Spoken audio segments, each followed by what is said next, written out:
Hola amigos del Excel, bienvenidos a un nuevo vídeo de Aprendiendo Excel. Hoy te quiero mostrar cómo sumar los valores de una tabla o rango filtrados. Por lo general lo que solemos hacer es sumar los valores o el rango y nos da un resultado, en este caso 472. Pero ¿qué pasa cuando filtramos la tabla? Que el resultado tendría que ser 16, sin embargo la suma nos da 472.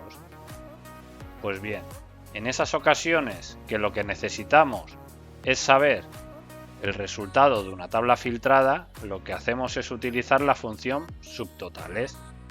Igual, subtotales, ¿qué vamos a hacer? Una suma, punto y coma, el rango de los valores, paréntesis, y cerramos. Como podéis ver, sigue dando el mismo resultado, pero ahora, a la hora de filtrar la tabla, ya tenemos nuestro resultado correcto. Bueno, espero se hayan resuelto tus dudas. Si te ha gustado, dale a like, comparte y suscríbete para más vídeos como este. Déjame en los comentarios qué te ha parecido el contenido, cómo puedo mejorarlo o si quieres que haga algún tutorial específico. Me ayudarás mucho. También puedes seguirme en las redes sociales. ¡Hasta pronto!